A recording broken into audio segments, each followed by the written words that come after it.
ইনিল হুকমু ইল্লা লিল্লাহ, জমিনের মধ্যে বিধান দেওয়ার মালিক একমাত্র আল্লাহ। আল্লাহ তাআলা বলেন, আলা লাহুল খালকু ওয়াল আমরু তাবারাকাল্লাহু রাব্বুল আলামিন। এক আল্লাহ ছাড়া অন্য কারো বিধান দেওয়ার হুকুম নাই, বিধান দেওয়ার সুযোগ নাই। মুসলমান কখনো আল্লাহ ছাড়া অন্য কাউকে সবকিছুর মালিক মানতে পারে না। আমরা তারপরেও মানতেছি, মানার পর এমন ভাবে মানতেছি, ওই মানার উপরে আবার টুপি দাড়ি পাগড়ি লাগিয়ে ওইটাকে হালাল না উত্তম বানানোর চেষ্টা করতেছি। মুসলমান সজাগ থাকতে হবে।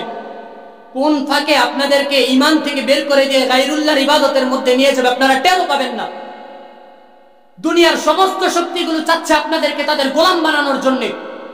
নেটোর এই বিশাল সদস্য, বিশাল টিম, এরা চায় গোটা পৃথিবীর মধ্যে ইহুদিরা রাজত্ব করুক, খ্রিস্টানরা তাদের গোলামি করে থাকুক, পাশাপাশি মুশরিক হিন্দুত্ববাদ যারা আছে এদেরকেও তাদের সাথে নিয়ে চলতে হবে।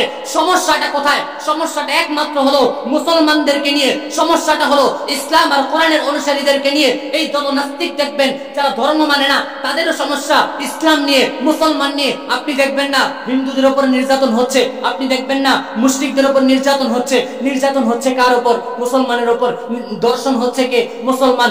জুলুমের শিকার হচ্ছে কে? মুসলমান, মুসলমান, মুসলমান। গোটা দুনিয়ার মধ্যে মুসলমানদেরকে পুঙ্খানুপুঙ্খানুভাবে আষ্টে পৃষ্ঠে জালের মধ্যে আবদ্ধ যারা করেছে, আমরা এখন তাদের গোলামি করাই শুরু করে দিয়েছি। আল্লাহ তাআলা আমাদেরকে হেফাজত করুন, আমরা বলি আমিন।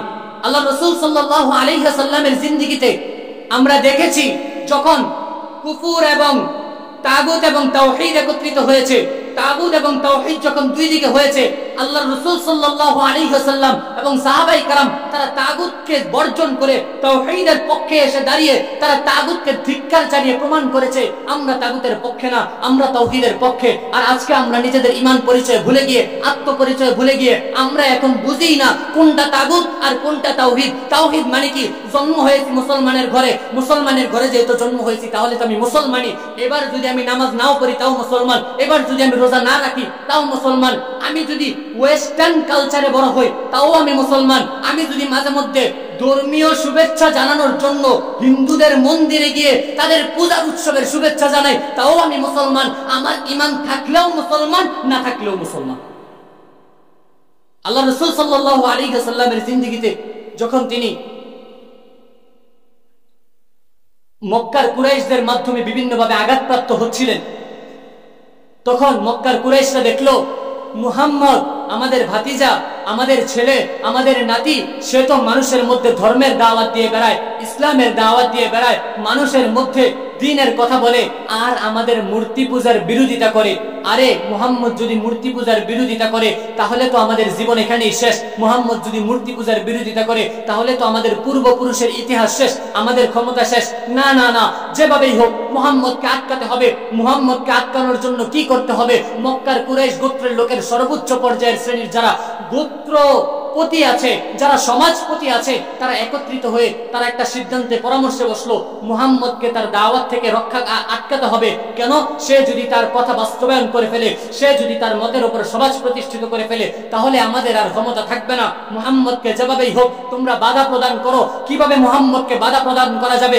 মুহাম্মদকে দেখতে হবে কে আগে মুহাম্মদকে রক্ষা করে, কে মুহাম্মদকে ছায়া দিয়ে রাখে, কার আশ্রয়ে মুহাম্মদ এত দুঃসাহস দেখাতে পারে।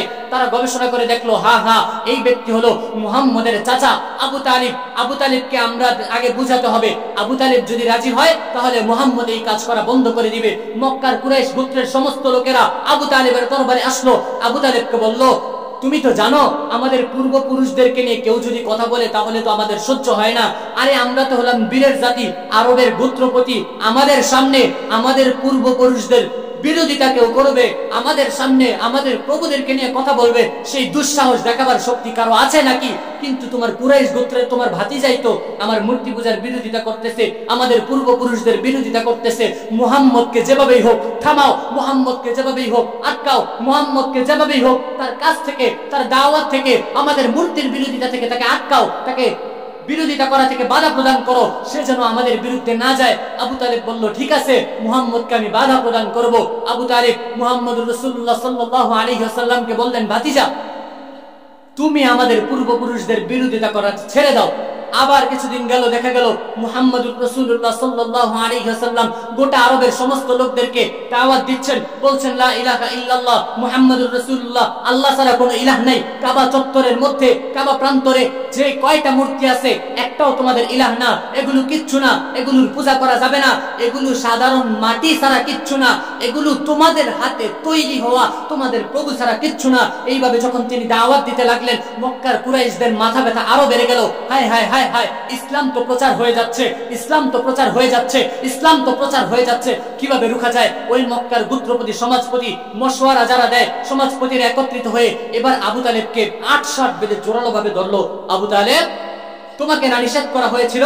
তোমাকে না বলা হয়েছিল তোমার ভাতিজাকে বারণ করার জন্য? তোমাকে না বলা হয়েছিল তোমার ভাতিজাকে বাধা দেওয়ার জন্য? কই, তোমার ভাতিজা তো বলার পর থেকে আরো বেশি ভাবে, আরো জোরালো ভাবে দাওয়াত দিচ্ছে, কই তোমার ভাতিজা তো তার দাওয়াত বন্ধ করতেছে না। আবু তালেব এবার চিন্তায় পড়ে গেলেন। আবু তালেব তাদেরকে বললেন, আচ্ছা ঠিক আছে, তোমরা যাও, আমি দেখতেছি বিষয়টা কি করা যায়। মক্কার কুরাইশরা এবার বুঝে গেল আবু তালেব আমাদেরকে বুঝিয়ে শুনিয়ে পাঠিয়ে দিল। আবু তালেব যেহেতু মুহাম্মদকে ভালোবাসে, আবু তালেব কোনোভাবে কোশ্চিন কালো মুহাম্মদকে বাধা দিবে না। তখন তারা বলল, দেখো আবু তালেব, তোমার সম্পর্কে আমাদের বোঝা হয়ে গেছে, তুমি মুহাম্মদকে নিজের কলিজা দিয়ে ভালোবাসো, তুমি মুহাম্মদের বিরোধিতা করবা না, মুহাম্মদকে তুমি বাধা দিবা না। তুমি আমাদেরকে বলো আবু তালেব, তুমি কি মুহাম্মদ আর আমাদের মাঝ থেকে সরে যাবে, যেন আমরা নিজেরাই মুহাম্মদের ফয়সালা করতে পারি, মুহাম্মদের গর্দান উড়িয়ে দিতে পারি, নাকি তুমি সমঝোতা করে দিয়ে মুহাম্মদকে বুঝাবে? সিদ্ধান্ত নাও। আমরা যদি তরবারি খাপ মুক্ত করে ফেলি, তাহলে কিন্তু মুহাম্মদের মাথা কেউ রক্ষা করতে পারবে না। আবু তালেব এবার আরো বেশি চিন্তিত হয়ে গেলেন। হায় হায়, মক্কার এত বড় বড় সেনাপতি, এত বড় বড় গোত্রপতি, যদিও আমি একজন গোত্রপতি, কিন্তু আমি এক নেতায় কি করব? সব নেতা আমার বিরুদ্ধে গেছে গা, এইটা তো কোনোভাবেই সম্ভব না। মুহাম্মদকে বাধা দিতেই মিন শুরুরি আনফুসিনা ওয়া মিন সাইয়্যাতি আ'মালিনা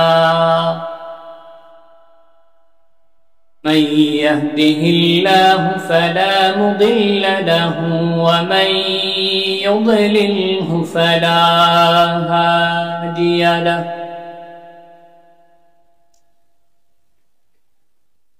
أي فلن تجد له وليا مرشدا ونشهد أن لا إله إلا الله وحده لا شريك له وهو الذي لا ضد له ولا ند له لا مثل له ولا مثيل له وهو الأحد فرد الصمد لم يلد ولم يولد ولم يكن له كفوا أحد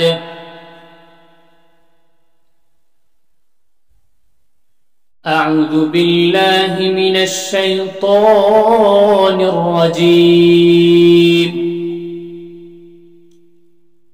وما لكم لا تقاتلون في سبيل الله والمستضعفين من الرجال وقال رسول الله صلى الله عليه وسلم যারা বসবে আলোচনা করার জন্য তারা কোরআন ও হাদিস থেকে শোনাবে, যারা আসবে শোনার জন্য তারাও কোরআন হাদিস থেকে শুনবে। এখানে আমার আপনার সম্পর্ক হলো লা ইলাহা ইল্লাল্লাহ মুহাম্মাদুর রাসূলুল্লাহ, এক কালিমা বিশ্বাস করে সমস্ত তাগুতের উপর লাথি মেরে মহান রব্বে কারীমের তাওহীদের স্বীকৃতি দিয়ে আমরা যখন প্রত্যেকেই মুসলমান হয়েছি, আমরা একে অপরের ভাই ভাই। সে ভাইয়ের সম্পর্কে আমি আপনার কাছে দ্বীনের দাওয়াত দিচ্ছি, আপনি ভাইয়ের সম্পর্কে এখানে এসেছেন, দ্বীন জানার উদ্দেশ্যে এসেছেন, আমার থেকে দাওয়াত নিচ্ছেন, আপনি আমাকে দাওয়াত দিবেন, আমি আপনাকে দাওয়াত দিব। আমাদের মাঝে কোনো দুশ্মনী আছে? আচ্ছা, যদি দুশ্মনী না থাকে তাহলে আমি আরো একবার সালাম দিচ্ছি। এইবারের আওয়াজটা প্রমাণ করবে আমার সাথে আপনাদের কোনো দুশ্মনী আছে কিনা। আসসালামু আলাইকুম ওয়া রাহমাতুল্লাহি ওয়া বারাকাতুহু।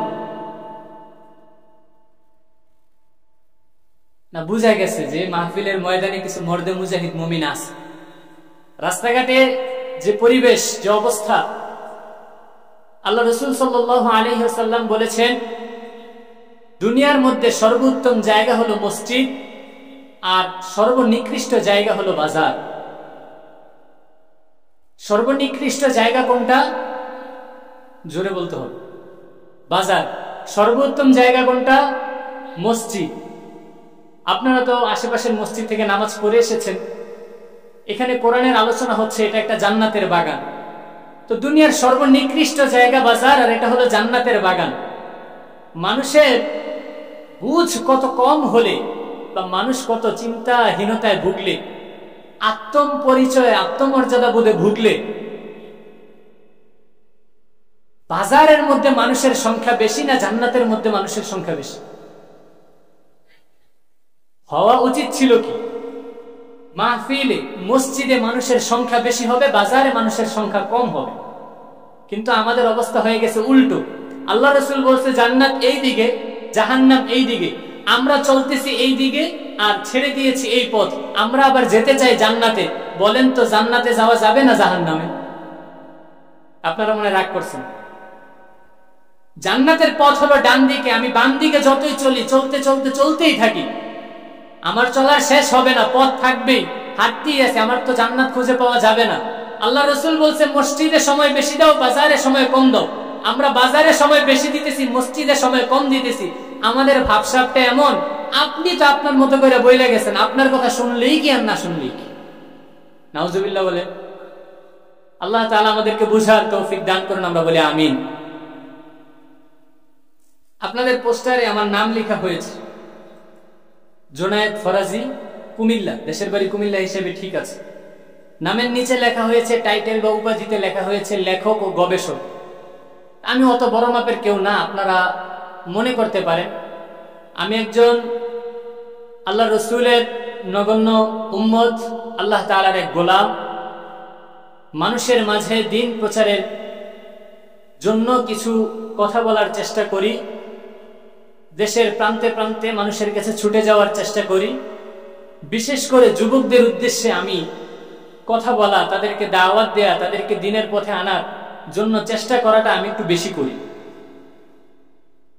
এখন আপনারা বলতে পারেন যে দুনিয়ায় এত মানুষ থাকতে যুবকদেরকে নিয়ে আপনার কেন কাজ করতে হবে? আসলে আল্লাহ রাসূল সাল্লাল্লাহু আলাইহি ওয়াসাল্লাম বলছেন, আল্লাহ তাআলার কাছে যৌবনের ইবাদতটা সবচেয়ে বেশি প্রিয়। আপনি যখন বৃদ্ধ হয়ে যাবেন, আপনি তো অচল। বাজারে যখন একটা পণ্যের মেয়াদ শেষ হয়ে যাবে, প্রায় কালকেই মেয়াদ শেষ, আজকে না বেচতে পারলে তো এটা দোকানদার লসে পড়ে যাবে। কিন্তু যেটা মাত্র বাজারে এসেছে সেটার দাম আর যেটা ডেট ফেল হয়ে যাচ্ছে সেটার দাম কি এক? আল্লাহ তাআলা আপনাকে যৌবন দিয়েছে, আপনার দেহে ভরপুর শক্তি আছে। আপনি দাঁড়ালে আপনাকে ডিঙিয়ে যাওয়ার মতো শক্তি সাহস সাধারণত মানুষের নাই। যুবক 10 জন একসাথে দাঁড়ালে পুরা এলাকাবাসী থমথম অবস্থা। না, এখানে ছেলেপেলেরা দাঁড়িয়েছে, তাদের বিরুদ্ধে যাওয়া যাবে না। আপনার এখন যৌবন আছে, আপনার সামনে গুনাহের ভান্ডার আছে, যত খুশি গুনাহ করতে থাকেন, সমস্যা নাই। আপনার কাছে সব সুযোগ সুবিধা আছে। তারপরেও আপনি যদি আল্লাহ তাআলার পথে আসেন, এটা হবে বেশি উত্তম তার চাইতে যখন আপনার হাত পা চলে না, যখন আপনার কাজ করার সুযোগ নাই, যখন আপনার দুনিয়ায় আর কোনো কাম নাই, তখন আপনার জীবন চলে খাই দায় আর কোন রকম দিন পার করি, তখন তো আপনি মসজিদে যাবেনই। আপনি মসজিদে যাওয়ার জন্য বাধ্য। 5 ওয়াক্ত মসজিদে গেলে নিজের কাছে একটু মনে হয় যে না, একটু সময়টা কাটতেছে, আল্লাহ তাআলার সাথে সম্পর্ক হচ্ছে। সময় তো কাটে না, কথা বলার মতো কেউ নাই, কাজ করার মতো শক্তি নাই, ওইটা তো আপনি তো করবেনই, আপনি তো বাধ্য হয়েই করবেন। কিন্তু যে যুবক যৌবন থাকা সত্ত্বে আল্লাহর পথে ফিরে এসে আল্লাহকে বলে, আল্লাহ দুনিয়ার সমস্ত তাগুতকে বৃদ্ধাঙ্গুল প্রদর্শন করে দিয়ে, তাগুতি শক্তির দিকে বৃদ্ধাঙ্গুল প্রদর্শন করে এক মাওলার দরবারে মাথা নত করে দিলাম। তুমি যেভাবে বলেছো সেভাবেই চলবো, যেভাবে চলতে নিষেধ করেছো সেভাবে চলা থেকে বিপরীত দিকে চলবো। তোমার রাসূল সাল্লাল্লাহু আলাইহি ওয়াসাল্লাম যেদিকে চলতে বলেছে আমি সেদিকে চলবো, যেদিকে চলতে নিষেধ করেছে সেদিকে যাব না। আল্লাহ তোমার জন্য জীবনটাকে ওয়াকফ করে দিলাম। এই যৌবনের ইবাদত, যুবকের ইবাদত আল্লাহর কাছে সর্বাধিক উত্তম। এই যুবকদেরকে দাওয়াত দেওয়াটা বেশি জরুরি না? এই জন্য তাদের জন্য কিছু কাজ করার চেষ্টা করি। এখানে যে লেখা হয়েছে লেখক, আমি তেমন কোনো লেখকও না, তবে যুবকদের জন্য আমি একটা লেখা একত্রিত করেছি। আমাদের জীবনের সবচাইতে বড় আদর্শ হচ্ছে মুহাম্মদুর রাসূলুল্লাহ সাল্লাল্লাহু আলাইহি ওয়াসাল্লাম। আমাদের রাসূলের জিন্দেগীর সবকিছু আমরা মানুষের সামনে তুলে ধরার চেষ্টা করি। আমরা তাদেরকে বলি রাসূল মিষ্টি খেয়েছেন, এটা কি সুন্নত? রাসূল মানুষের সাথে হাসি মুখে কথা বলেছেন, এটা সুন্নত। আমরা এই দাওয়াতটা বেশি বেশি দেই, কিন্তু আমরা তাদেরকে বলি না যখন সমাজের মানুষ বিপদে আক্রান্ত হয়ে যাবে, যখন সমাজে মা বোনদের ইজ্জতের হেফাজত থাকবে না, যখন ফিলিস্তিনের মধ্যে বর্ডার দিয়ে ইসরায়েলি সেনারা ফিলিস্তিনের মা বোনদেরকে নির্মমভাবে নির্যাতন আর নিপীড়ন চালাতে থাকবে, যখন পৃথিবীর প্রান্তে প্রান্তে নির্যাতিত মুসলিমরা ইহুদি খ্রিস্টানদের কবলে পড়ে তারা নির্যাতিত হতে থাকবে, তখন আল্লাহর রাসূল সাল্লাল্লাহু আলাইহি ওয়াসাল্লাম কেমনি ভাবে তরবারি উঁচিয়ে গোরা হাঁকিয়ে বদরের প্রান্তে গিয়ে মুসলিম সৈনিকদেরকে সঙ্গে করে নিয়ে কুরাইশদের মধ্যে কুরাইশদের নামে গোটা পৃথিবীর সমস্ত কুফরি শক্তিকে নাকানি চুবানি দিয়ে প্রমাণ করে দিয়েছে এই জমিনের মধ্যে একমাত্র শাসক ক্ষমতা যদি কারো থেকে থাকে সেটা হলো আল্লাহর। মুসলমান এই জমিনে এসেছে পৃথিবীর মধ্যে রাজত্ব করার জন্য, কারো গোলামি করার জন্য না। এই আদর্শ যদি আমরা যুবকদের কাছে পৌঁছে দিতে না পারি, কোশ্চিন কালো এই মুসলিম সমাজ, এই মুসলিম জাতি মাথা চারা দিয়ে উঠতে পারবে না। আর মুসলিম সমাজ যতদিন পর্যন্ত মাথা নাড়া দিয়ে না উঠতে পারবে, ততদিন পর্যন্ত ফিলিস্তিনের মা বোনরা নিরাপদ হবে না, ততদিন পর্যন্ত আরাকানে মুসলিম গণহত্যা বন্ধ হবে না, ততদিন পর্যন্ত ওই কসাই মুদির হাতে মুসলিম মা বোনদের হত্যা হতে হবে না, ততদিন পর্যন্ত আমার দেশে ৫৬,০০০ বর্গ মাইলের স্বাধীন দেশে মুসলিম শিশু বাচ্চাদেরকে অন্যদের হাতে ধর্ষিত হতে হবে না। আমাদের সমাজের একমাত্র আদর্শ রাসূলুল্লাহ সাল্লাল্লাহু, আরো জোরে বলেন সাল্লাল্লাহু আলাইহি ওয়াসাল্লাম। এই রাসূলের জিন্দেগীর ওই দিকটা আপনাদের সামনে তুলে ধরতে হবে, যেই দিকটা থেকে আপনারা জানতে পারবেন কিভাবে তিনি অস্ত্র হাঁকিয়েছেন, যেই দিকটা থেকে আপনারা জানতে পারবেন কিভাবে তিনি ময়দানে যুদ্ধের কমান্ডো দিয়েছেন, এটা থেকে আপনি জানতে পারবেন কিভাবে আল্লাহর রাসূল সাল্লাল্লাহু আলাইহি ওয়াসাল্লাম গোটা দুনিয়ার সমস্ত মুশরিকদেরকে নিজের পায়ে খত দিয়ে গোটা পৃথিবীর মধ্যে মুসলমানদেরকে নেতা বানিয়েছিলেন। সেই দিকটা আপনারা শিখতে পারবেন। এজন্য আমি ছোট মানুষ আপনাদের কাছে কিছু লেখাকে একত্রিত করেছি। রাসূল সাল্লাল্লাহু আলাইহি ওয়াসাল্লাম জীবনে যে ২৭টা যুদ্ধে অংশগ্রহণ করেছেন সশরীরে, তার মধ্য থেকে উল্লেখযোগ্য যে যুদ্ধগুলো আছে, তিনি যেগুলোতে নেতৃত্ব দিয়েছেন, তিনি যেগুলোতে বীরত্ব দেখিয়েছেন, তিনি বদরের ময়দানে কিভাবে কুরাইশ বাহিনীকে পর্যদস্ত করেছেন, আমি এগুলো নিয়ে একটা বই লিখেছি। বইটার নাম হচ্ছে নবীজির যুদ্ধ জীবনের গল্প। আপনারা কি রাগ করছেন? এই যে আমার সামনে বইটা আছে, এই বইটার মধ্যে নবীজির যুদ্ধ জীবনের গল্প, নবীজি যে যুদ্ধগুলো করেছে জীবনে, কিভাবে করেছে, কিভাবে কাফেরদেরকে কুপকাত করেছে, সেটা এটার মধ্যে লেখা আছে। আল্লাহ তাআলার কাছে এবং আমি আপনাদের কাছে দোয়া চাই, আপনারা দোয়া করবেন আল্লাহ তাআলা যেন আমার এই ছোট্ট খেদমতকে দ্বীনের জন্য কবুল করেন। আমরা বলি আমিন। আমরা একজন সালাউদ্দিন আইয়ুবীর অপেক্ষায়, যিনি ফিলিস্তিনের মাজলুম মা বোনদেরকে নির্যাতনের হাত থেকে রক্ষা করে দখলদার ইসরায়েলকে নাকে খত দিয়ে গোটা ইসরায়েলের সেই অবৈধ রাষ্ট্রকে মুসলমানদের হাতে আবার ফিরিয়ে দিবেন।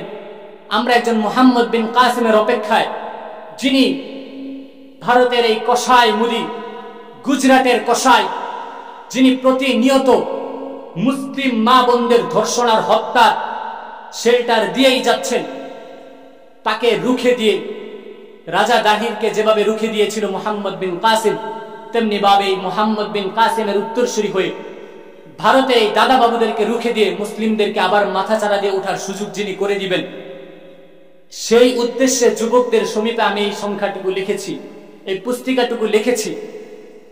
আপনারা এটার জন্য দোয়া করবেন, আল্লাহ তাআলা যেন এটাকে দ্বীনের খেদমতে কবুল করেন। আমরা বলি আমিন। বয়ানের খুতবার শুরুতে আমি 2খানা আয়াত তেলাওয়াত করেছিলাম। আল্লাহ তাআলা কোরআনে কারিমে বলছেন, ওয়ামা লাকুম লা তুকাতিলুনা ফি সাবিলিল্লাহ। বান্দা, তোর কি সমস্যা? তুই কেন আমার রাস্তায় পরিশ্রম করছিস না? আমার রাস্তায় কেন বের হচ্ছিস না?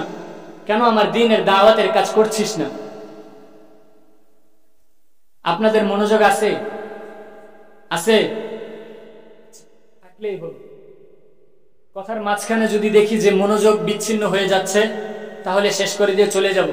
আর যদি দেখি যে না আপনারা আছেন, তাহলে কথা সামনে যাবে ইনশা।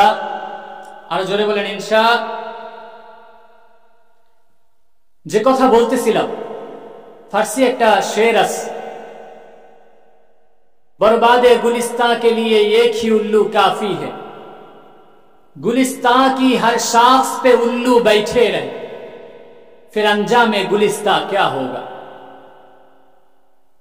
একটা ফুল বাগান ধ্বংস করার জন্য একটা হুতুম পেঁচাই যথেষ্ট। হুতুম পেঁচা বসে গেছে ফুল বাগানের প্রত্যেক ডালে ডালে। ফুল বাগানের কি হবে আল্লাহই ভালো জানে। গোটা বিশ্বের মুসলিম উম্মার বর্তমান অবস্থা হলো এমন, আমাদেরকে ধ্বংস করার জন্য একটা হুতুম পেঁচাই যথেষ্ট। হুতুম পেঁচা বসে গেছে আমাদের প্রত্যেকটা ঘাড়ে ঘাড়ে। আমাদের ভবিষ্যৎ কি হবে আল্লাহই ভালো জানে। আপনি সমস্যা বলে শেষ করতে পারবেন না, সমাধান তো দূরের কথা। আমাদের দেশের চিন্তাই যদি আপনি করেন, সপ্তাহখানিকও পের হয় নাই, আমার এক বোনকে 3 দিন যাবৎ আবদ্ধ করে রেখে বন্দি করে ধর্ষণ করা হয়েছে, যার বিচার আমরা পাইনি। তারপরে এক আলেমকে গুম করা হয়েছে, এটা নিয়ে 3 দিন 4 দিন চলল। তারপরে এখন আবার মিডিয়া কভারেজ করতেছে যে তিনি নিজেই গুম হয়েছে, এটা নিয়ে আরো কিছুদিন চলতেছে। তার আগে আবার ছিল আমার দেশে চট্টগ্রামে আমার এক ভাইকে হত্যা করেছে অ্যাডভোকেট। এর আগে আবার আসিয়াকে ধর্ষণ করা হয়েছে। আসলে আমাদের দেশে মনে হয় না কারো কাছে মা বোনদের ইজ্জতের দাম আছে। এত এত সমস্যা, তার ভিতরে আবার দেখবেন যে যারা দেশের দায়িত্বে আছে, এরা অমুক ফাঁকে 700 কোটি টাকা মেরে দিয়েছে, অমুকজন সেফ এক্সিট নিয়ে নিয়েছে, অমুকজন ইসলামী সমাজ বা মুসলিম সমাজ যারা আছে এদেরকে ফুসলিয়ে ফাসলিয়ে এদেরকে মধ্যে দাঙ্গা সৃষ্টি করার জন্য কোরআন অবমাননা করেছে। আবার দেখবেন এর মধ্য থেকে একটা জাতি উঠে আসবে যারা আল্লাহর রাসূল সাল্লাল্লাহু আলাইহি ওয়াসাল্লামের আরশচুম্বী শান মান নিয়ে গুস্তাখি করেছে। আবার আপনি যদি দৃষ্টিভঙ্গি আরেকটু চেঞ্জ করেন, জুলাই গণ অভ্যুত্থানের পর এদেশের প্রত্যেকটা রাজনৈতিক দলগুলো আবার তাদের ভবিষ্যৎ নির্বাচন নিয়ে উঠে পড়ে লেগেছে। আমার দেশে সমস্যা সমস্যা সমস্যা, এত এত সমস্যা, আমরা সমাধান পাবো। সমাধান দরকার আছে না নাই? আপনারা যে এত বছর পরে এসে দুনিয়াতে সমস্যায় পড়বেন, এটা কি আমার আপনার সৃষ্টিকর্তা আল্লাহ রাব্বুল আলামিন জানতেন কিনা? তার জানা নাই। যিনি আমাদেরকে সৃষ্টি করেছেন তিনি জানেন আমরা কখন কোন বিপদে পড়ব। তার ফলাফল, তার থেকে উত্তীর্ণ হওয়ার পথও তিনি বলে দিয়েছেন। কোথায় বলেছেন? কোরআনে বলেছেন। কোথায় বলেছেন? তার রাসূলের মাধ্যমে হাদিসে বলেছেন। আমরা সে কোরআন ও হাদিস থেকে আমাদের সমসাময়িক সমাধানগুলো বের করার চেষ্টা করব ইনশাআল্লাহ। আমরা সকলেই একটা বাক্যের স্বীকৃতি দিয়েছি। বাক্যটা হলো লা ইলাহা ইল্লাল্লাহ মুহাম্মাদুর রাসূলুল্লাহ। আপনারা মনে হয় এটা মানেন না। মানেন? যদি এই বাক্য আপনি মানি যে আল্লাহ ছাড়া কোনো ইলাহ নাই, নবী মুহাম্মাদুর রাসূলুল্লাহ সাল্লাল্লাহু আলাইহি ওয়াসাল্লাম আল্লাহ তাআলার একমাত্র বান্দা ও রাসূল, তাহলে আপনারা একটু ঠান্ডা মাথায় উত্তর দেন। সকল ক্ষমতার উৎস, বুঝছেন তাইলে? সকল ক্ষমতার উৎস, সকল ক্ষমতার মালিক, ক্ষমতা পরিবর্তনের মালিক, বিধান দেওয়ার মালিক, আমাদেরকে জীবনের প্রত্যেকটি চলার পথ বাতলে দেওয়ার মালিক। কোনোভাবে যদি বলি সকল ক্ষমতার উৎস জনগণ, ঈমান থাকবে? 12-13 বছর পর্যন্ত দাওরায়ে হাদিস পর্যন্ত পড়ালেখা করে ইফতা পড়ার পর 2-3 বছর কতগুলো তামরিন একত্রিত করার পর ফতুয়ার উপর কলম চালানোর পর তারপরে ফতুয়া দিতে হয় কোনটা হারাম কোনটা হালাল, কি হয়েছে না হয়েছে। আর এটা এমন একটা হারাম, আমি আপনি নিজেই বলতে পারি সকল ক্ষমতার উৎস যদি বলি জনগণ, তাহলে ঈমান থাকবে? আমাদের সমাজ তো এটা বলে কিনা? আপনাদের এলাকায় মনে হয় বলে না। আশুলিয়ার এইদিকে বলে না, আমাদের কুমিল্লার এইদিকে বা ঢাকার এইদিকে বলে, নাকি আপনাদের এইদিকে আরো বেশি বলে? আমরা যদি কোনোভাবে বলি সকল ক্ষমতার উৎস জনগণ, তাহলে যদি ঈমান না থাকে, আমরা যারা এই বাক্যের নিচে এই বাক্যের ছায়াতলে এই কথাকে নিজেদের আদর্শ মেনে আমাদের ভবিষ্যৎ ঠিক করতেছি, আমাদের রাজনীতি ঠিক করতেছি, আমাদের সমাজ ব্যবস্থা ঠিক করতেছি, আমরা কি ঠিক পথে আছি না ভুল পথে আছি? এইটা যদি আমাদের মধ্যে বুঝে আসে তাহলে আমাদের জীবন সার্থক। এই জিনিসটা মানুষ বুঝতেই চায় না। কত ভাবে কত কিছুকে হালাল করে দেয়, কত ভাবে কত কিছুকে জায়েজ বলে দেয়, অথচ ইসলামে গণতন্ত্র জায়েজ নাই এই কথাটা যিনি ফতুয়া দেয় তিনি আবার গণতান্ত্রিক রাজনীতির কোনো না কোনো দলের প্রচার করতে থাকে। যে ব্যক্তি ফতুয়া দিতেছে গণতন্ত্র জায়েজ নাই, গণতন্ত্র কুফরি, গণতন্ত্র করলে ঈমান থাকবে না, সে নিজেই আবার এই দলের হ্যান্ডবিল নিয়ে মানুষের দাঁড়ে দাঁড়ে এই গণতন্ত্রের পূজা করতেছে। ফলশ্রুতিতে কি দাঁড়ালো? ফলশ্রুতিতে দাঁড়ালো আমরা যাদের পূজা করতেছি আল্লাহ তাআলার হুকুমত রেখে আমরা যে দুনিয়ার গোলামি করতেছি, এই দুনিয়া আমাদেরকে গোলাম বানিয়ে রেখে দিয়েছে। আমরা যে রাজা ছিলাম সেটা ভুলে গিয়ে আমরা এখন প্রজা সেজে বসে আছি। আপনি আমাদের বর্তমান জীবন ব্যবস্থাটাকে যদি একটু আলোচনার সামনে এনে দেখেন, আল্লাহ রাসূল সাল্লাল্লাহু আলাইহি ওয়াসাল্লামের জীবনী থেকে যদি আমরা একটু ঘুরে আসি, তিনি তার জীবনে ইসলামকে প্রতিষ্ঠিত করার জন্য এমন কোন বিপদ নাই যার সম্মুখীন হয়নি। ইসলামকে সমাজের মধ্যে বাস্তবায়ন করার জন্য এমন কোন ত্যাগ নাই যেটা তার করতে হয়নি। ইসলামকে সমাজের মধ্যে প্রতিষ্ঠিত করার জন্য এমন কোন কুরবানি নাই যেটা রাসূলুল্লাহ সাল্লাল্লাহু আলাইহি ওয়াসাল্লামকে করতে হয়নি। কিন্তু আল্লাহ রাসূল সাল্লাল্লাহু আলাইহি ওয়াসাল্লাম এত কষ্ট, এত ত্যাগ তিতিক্ষার পর নিজের চাচার কলিজাটা খান খান হয়ে টুকরা হওয়া ওই দৃশ্য দেখার পর, নিজের মাতৃভূমি ছেড়ে দিয়ে, জন্মভূমি ছেড়ে দিয়ে দূরে গিয়ে বসবাস করে জীবন যাপন করার পর, একের পর এক যুদ্ধে নিজের সঙ্গীদেরকে হারানোর পর, একের পর এক আঘাত প্রতিঘাতের পর, তান্দান মুবারক শহীদ হওয়ার পর তিনি যখন একটা মহান রাষ্ট্রের প্রতিষ্ঠা করলেন, তিনি যখন ইসলামকে সমাজের মধ্যে সিংহাসনে বসিয়ে দিয়ে গিয়ে বাকি গোটা দুনিয়ার সমস্ত কুফরি শক্তিকে ইসলামের ছায়া তলে এসে বসবাস করার জন্য বাধ্য করে গেলেন, মুসলমানদেরকে দুনিয়ার শাসক, দুনিয়ার রাজা বানিয়ে দিয়ে গিয়ে মুসলমানদের হাতে ইনসাফের দায়িত্ব উঠিয়ে দিয়ে গিয়ে তিনি যখন দুনিয়া থেকে বিদায় নিলেন, একটা রাষ্ট্র প্রতিষ্ঠা করলেন, সেই রাষ্ট্রের দায়িত্ব আবার যখন খোলাফায়ে রাশিদিন নিল, আবু বকর রাদিয়াল্লাহু তাআলা আনহু তার জীবনের কুরবানি দিতে দিতে সর্বোচ্চ কুরবানি দিয়ে ইসলামী হুকুমতকে টিকিয়ে রাখলো, ইসলামী শাসন ব্যবস্থাকে টিকিয়ে রাখলো, ওমর রাদিয়াল্লাহু তাআলা আনহু টিকিয়ে রাখলো। এভাবে বছরের পর বছর 1300 বছর পর্যন্ত আল্লাহর রাসূলের সেই শান মান মর্যাদা, আল্লাহর রাসূলের প্রতিষ্ঠিত সেই ইসলামী হুকুমত পৃথিবীতে প্রতিষ্ঠিত চলমান থাকার পর কোন জিনিস আমাদেরকে দুনিয়ার গোলাম বানালো সেই জিনিসটা কি আমাদের জানা আছে? 1300 বছর যখন আমরা পুরো পৃথিবী শাসন করলাম, তারপরে দুনিয়ার যত তাগুতি শক্তি আছে এর মধ্যে সবচেয়ে ভয়ঙ্কর শক্তি হচ্ছে ইহুদি। এই ইহুদিদের গোপন বাহিনীর চক্রান্তের মাধ্যমে একটা জীবন ব্যবস্থা চালু করা হলো যার নাম গণতন্ত্র, গণতন্ত্র। এই গণতন্ত্রটাকে তারা এনে তারা মানুষকে বুঝালো ইসলামের মধ্যে ইনসাফ নাই, ইসলামের মধ্যে নারীর অধিকার নাই, ইসলামের মধ্যে শিশুর অধিকার নাই, ইসলামের মধ্যে ভাই বোনের সম্পর্কের সম্পত্তির কম হয়, ইসলাম মানুষের জন্য কল্যাণকর নয়। মানুষকে ধোঁকা দিয়ে একটা জীবন ব্যবস্থা গণতন্ত্র আমাদের সামনে এনে দিল। আমরা সেই গণতন্ত্রকে কবুল করে নিলাম, মেনে নিলাম। ফলশ্রুতিতে ইসলামী খেলাফত চূড়ান্তভাবে ধ্বংস হয়ে গেল। ইসলামী খেলাফত গণতন্ত্রের আঘাতে নির্মমভাবে শাহাদাত বরণ করলো। আর আমরা প্রত্যেকটা মুমিন মুসলমান, 200 কোটি মুসলমান গোটা পৃথিবীর তাগুতি শক্তি আর ইহুদিদের গোলাম বনে গেলাম।